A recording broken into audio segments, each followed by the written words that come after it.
I'm sick of Anna meat riders using this excuse, oh, it's her brother, you should hold him more accountable. Like, it's not Anna's responsibility. It is.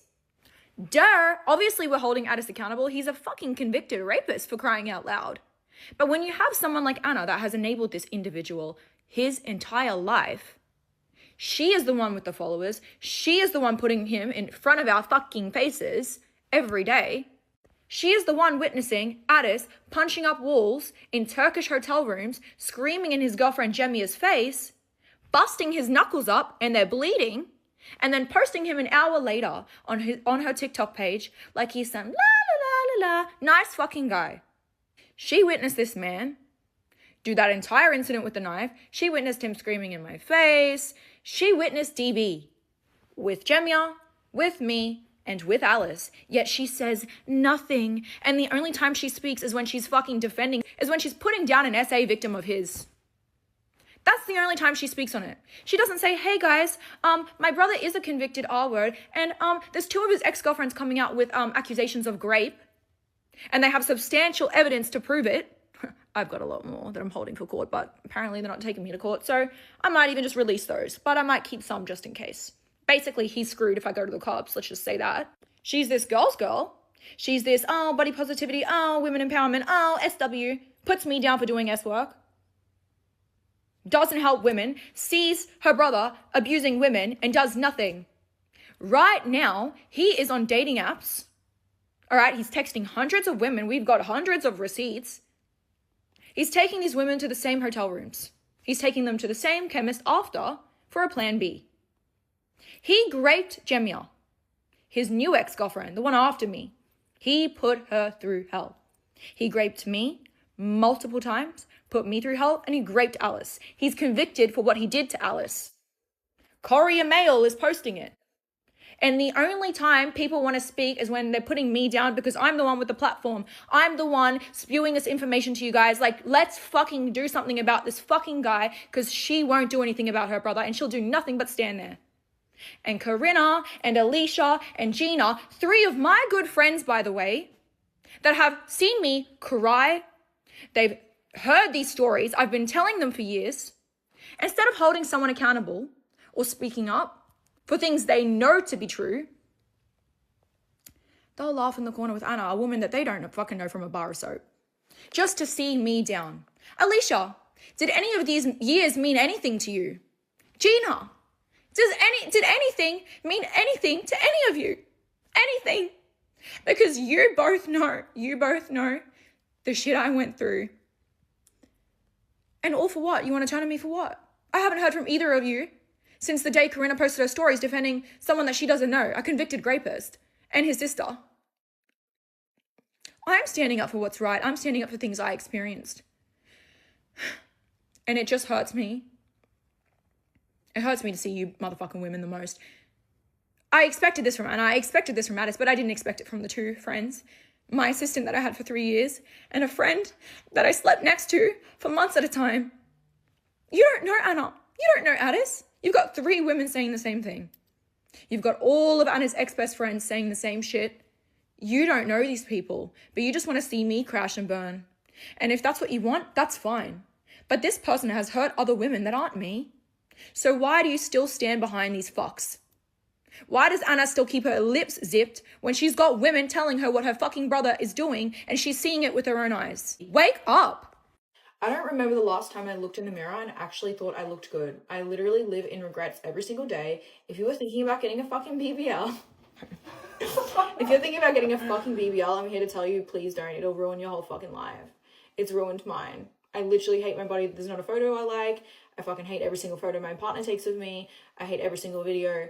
I hate standing in front of the camera. I hate looking on Reddit of everyone talking about my stomach and how it looks like fucking lipo belly, because if the lighting isn't right and my abs don't look good, apparently it's lipo belly. Yeah, I woke up this morning and I'm in Bora Bora and I looked in the mirror and I felt like shit, so now I'm just going to sit in the hotel room all day. This is my life. The photos. But he likes the photos. I love them. I think you look beautiful. He has to tell me every single day that I look good, even though I live in regrets. Oh my god, you look good. He just went walking in the rain. Yeah. But yeah, if you're thinking about getting a BBL, please take my advice. Please don't. It's literally fucked. you'd look better natural. Like, it looks ridiculous. The trend is over. I'm literally suffering. So I am leaving Australia. I've packed up my entire house and I'm going in 2 days and I don't plan to ever come back. And everybody wants to see a house tour. So now that I'm finally leaving, I'm gonna do a little walkthrough. You can probably rent this house out when I leave because the owner is super chill and like was renting it out for photo shoots and stuff like that beforehand. So this house might be a vibe afterwards. But yeah, I literally leave in like 2 days. I'm kind of scared. I love Australia. I think it's one of the most beautiful countries in the world, but it is just not what it used to be. The youth crime in this town where I live is so fucking bad, and everyone knows where I live, and I don't want to live here anymore. That's just the truth. I don't want to live in Australia anymore. I don't feel safe here, and every time I move somewhere, people find out where I live, and there's just shit happening. My door is made of glass, so people yell things out, and I can hear them all the time. Most of the time, it's supportive. Sometimes it's really degrading things, about my job, whatever. It's expected. We're in the industry. There's always going to be fucking creeps around, all right? I am moving to Germany. I have been learning German for the last 3 years. I have an apartment in Frankfurt, and that's where I'm going to be living until further notice. I came to Germany for a fresh start. I did not come to this country to follow my ugly ass rapist around. The comments on my videos are absolutely disgusting, and I'm just convinced they're bots. I'm convinced that ugly weasel sent bots to my account because nobody knows that you're at your cousin's and nobody gives a fuck, Addis. Nobody gives a fuck. He's preying on the fact that I have not been posting for years about my connections to Germany and is trying to paint this different picture of like, oh, she's so obsessed with me. Look, guys, she's following me around the fucking world. In your fucking dreams that I would even bother wasting my money and time following your ugly ass around. No one gives a fuck about you. As I've said multiple times in the past couple of years, I would not care if you dropped dead. I would not give a fuck. It might seem sudden, it might seem strange that I've randomly packed up and left to Germany, but the reality is I've had this apartment for years. My old best friend that I loved, that I started learning German for, well, I was learning a little bit before that because I already knew some fucking German, used to live in this apartment, and then I took over the lease a couple years ago, and my shit's been in here the entire time. Whenever I'm in Australia, I'm there. Whenever I'm not in Australia, I'm more than likely here. It's summertime. Italy is a 30-minute flight away. Greece is XYZ. I want to be here in the summertime. This is my fucking apartment. I came here last year for 3 months. Of course I'm going to move to Germany when I don't want to live in Australia anymore because this is my other apartment. I'm so fucking sick of this. Internet shits. Like, I have deleted hundreds, if not thousands of comments. Thousands. I don't know how he even has money to waste on sending bots like he did with his ex-girlfriend when I watched him. He's a fucking gross little rat. Okay, let's say you're Australian, you have this super hot man that come into your life, he puts a rock on it, he loves you so much, he tells you he wants to have children, he's from the United States, and he's been living in Australia with you for 2 years, and then, he in the end tells you, hey, I'd really like to go back to the United States, I really miss it, I want you to come with me, but you can't because also you don't have access to the United States, so you don't have a visa, so you can't, so that we end up camping out in Australia for a little bit more. You don't have any family here, your dad is dead, your family hates you but he has a loving family and he misses them so much and they love you and the visa for Australia is so complicated and you want to. So in the end you decide to, and then you tell everyone on TikTok and everyone calls you out of touch and tells you, why the fuck would you move to the United States in a time like this? What would you do? Because I'm just like human at the end of the day, and like obviously like you can't win, and like obviously like ignore what everyone says on the internet, but also like I get what you guys are saying, but I don't really have a choice, do I?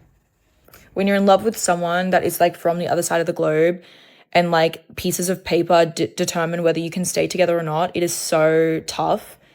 And I think that people don't understand that you would do anything for someone you love, including moving countries, especially if you have nothing tying you to that country.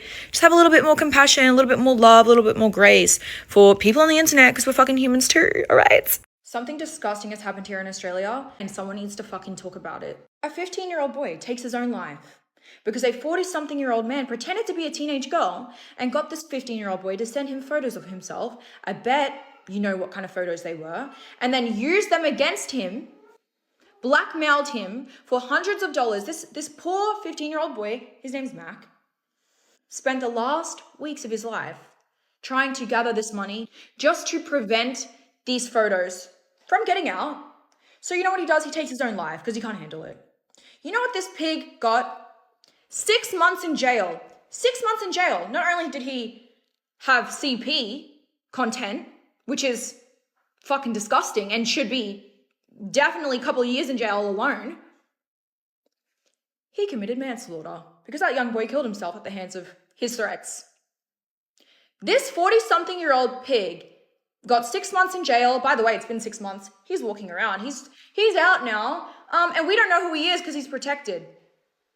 In Australia, there is no registered list of these people that are horrible and do these types of things to children. Only the police have access to that in this country. And I think that is disgusting. I think that we should not have protection orders for these sick individuals that are repeating these crimes and causing these young children to take their own lives. And what's with the justice system? 6 months in prison. Are we a joke? Are we so fucked up? Why are these disgusting pricks getting such a small jail sentence? Australia, you need to fucking do something because this is disgusting and embarrassing and quite frankly, a threat to the public.